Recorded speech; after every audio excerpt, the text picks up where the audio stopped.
Sir ಹೇಳ್ರಿ. ನಂದು degree course registration ಮಾಡಬೇಕಾಗಿದ್ದರೆ ಯಾವ ರೀತಿಯಾಗಿ ಮಾಡಬೇಕಂತ ಹೇಳ್ಕೊಡ್ತೀರಿ? ಎಸ್, ಹೇಳ್ಕೊಡ್ತೀನಿ ಬನ್ನಿ. ಓಕೆ. ಈಗ ಮೊದಲನೇದಾಗಿ ನಾವು ಗೂಗಲ್ ಕ್ರೋಮ್ ಓಪನ್ ಮಾಡಬೇಕು. ಗೂಗಲ್ ಕ್ರೋಮ್ನಲ್ಲಿ UUCMS ಲಾಗಿನ್ ಅಂಥೇಳಿ ನಾವು ಟೈಪ್ ಮಾಡಬೇಕು. ಟೈಪ್ ಮಾಡಿದ ನಂತರ ನಮಗೆ ಈ ರೀತಿಯಾದಂಥ ಪೇಜ್ ಬರುತ್ತೆ. ಅದರಲ್ಲಿ ಮೊದಲನೇ ಫಸ್ಟ್ ಆಪ್ಷನನ್ನು ನಾವಿಲ್ಲಿ ಓಪನ್ ಮಾಡಬೇಕು. ಮಾಡಿದ ನಂತರದಲ್ಲಿ ಲಾಗಿನ್ ಮೇಲೆ ಕ್ಲಿಕ್ ಮಾಡಬೇಕು.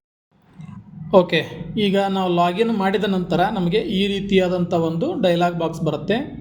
ಇದರಲ್ಲಿ ಯೂಸರ್ ನೇಮ್ ಅಂದರೆ ಯೂಸರ್ ರಿಜಿಸ್ಟ್ರೇಷನ್ ನಂಬರ್, ನಿಮ್ಮ ಸ್ಟೂಡೆಂಟ್ ID ಇರುತ್ತಲ್ಲ ಅದು UN15 ಅಂಥೇಳಿ ಈ ವಿದ್ಯಾರ್ಥಿ ನಾವು ಚೆಕ್ ಮಾಡ್ತಾಯಿದ್ದೀವಿ.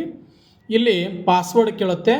ನಿಮಗೆ ಕಾಲೇಜಲ್ಲಿ ಕೊಟ್ಟಿರುವಂಥ ರಿಜಿಸ್ಟ್ರೇಷನ್ ಪಾಸ್ವರ್ಡನ್ನು ನೀವು ಇಲ್ಲಿ ಹಾಕಬೇಕು. ನಂತರದಲ್ಲಿ ಕ್ಯಾಪ್ಚಾ ಹಾಕಬೇಕು. ಸೊ ಇಲ್ಲಿ 57677 ಅಂಥೇಳಿ ನಾವಿಲ್ಲಿ ಕ್ಯಾಪ್ಚಾ ಹಾಕ್ತಾಯಿದ್ದೀವಿ. ಈಗ ಲಾಗಿನ್ ಅನ್ನಬೇಕು. ಲಾಗಿನ್ ಅಂದಾಗ ನಮಗೆ ಈ ರೀತಿಯಾದಂಥ ಒಂದು ಪೇಜ್ ಕಾಣಿಸುತ್ತೆ. ಇದರಲ್ಲಿ ನಾವು ಸ್ಟೂಡೆಂಟ್ ಅಕಾಡೆಮಿಕ್ಸನ್ನು ನಾವಿಲ್ಲಿ ಆಯ್ಕೆ ಮಾಡಿಕೊಳ್ಬೇಕು. ಅಕಾಡೆಮಿಕ್ಸ್ಗೆ ಹೋಗಿ ಕೋರ್ಸ್ ರಿಜಿಸ್ಟ್ರೇಷನ್ ಅಂತಿರುತ್ತೆ.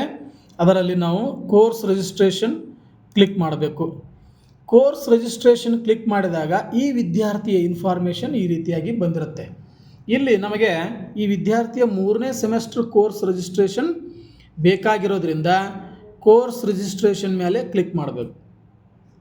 ಕೋರ್ಸ್ ರಿಜಿಸ್ಟ್ರೇಷನ್ ಮೇಲೆ ಕ್ಲಿಕ್ ಮಾಡಿದಾಗ ನಮಗೆ ಈ ರೀತಿಯಾದಂಥ ಆಪ್ಷನ್ಸ್ ಬಂದಿರುತ್ತೆ. ಇದರಲ್ಲಿ ನೋಡಿ, ಸೊ ವಿದ್ಯಾರ್ಥಿ ಸೈನ್ಸ್, ಆರ್ಟ್ಸ್, ಕಾಮರ್ಸ್ ಯಾವುದೇ ಇದ್ದಿರ್ಬೋದು. ನಮಗೆ ಬೇಕಾಗಿರುವಂಥ ಇನ್ಫಾರ್ಮೇಷನ್ನು ಇಲ್ಲಿ ರಿಕ್ವೈರ್ಡ್ ಸೆಮೆಸ್ಟರ್ ಕ್ರೆಡಿಟ್ಸ್ ಇಲ್ಲಿ ಮಿನಿಮಮ್ 25, ಮ್ಯಾಕ್ಸಿಮಮ್ 25. ಇದು ಭಾಳ ಇಂಪಾರ್ಟೆಂಟ್. ಇದು ನಿಮಗೆ ಇಲ್ಲಿ ನಾವು ಕ್ರೆಡಿಟ್ ಕೋರ್ಸ್ ಕ್ರೆಡಿಟ್ ಪ್ರಿಫರೆನ್ಸಸ್ ಮೇಲೆ ನಾವು ಕ್ಲಿಕ್ ಮಾಡ್ತಾ ಹೋಗಬೇಕು. ಅಂದರೆ ನಿಮ್ಮ ನೀವೇನು ತೆಗೆದುಕೊಂಡಿರುವಂಥ ಸಬ್ಜೆಕ್ಟ್ಗಳ ಒಂದು ಟಿಕ್ ಮಾರ್ಕ್ ಇರುತ್ತೆ. ಸೊ ಮಾಡಿದಾಗ ಇಲ್ಲಿ ನೆಕ್ಸ್ಟ್ ನೋಡಿರಿ, ಟೋಟಲ್ ಕ್ರೆಡಿಟ್ಸ್ ಇಲ್ಲಿ 25 ಬಂತು. ಅಂದರೆ ಇಲ್ಲಿ ಕೊಟ್ಟಿರುವಂಥ ಕ್ರೆಡಿಟ್ಟು ಸೊ ನಾವು ಆಯ್ಕೆ ಮಾಡಿಕೊಂಡಾಗ ಬರುವಂಥ ಕ್ರೆಡಿಟ್ಟು ಸೇಮ್ ಇರಬೇಕು. ಆವಾಗ ಮಾತ್ರ 100% ಕರೆಕ್ಟ್ ಅಂದಂಗೆ. ಈಗ ಸಬ್ಮಿಟ್ ಮಾಡಿದ್ರೆ ಸಾಕು, ಕೋರ್ಸ್ ರಿಜಿಸ್ಟ್ರೇಷನ್ ಆಗಿರುತ್ತೆ.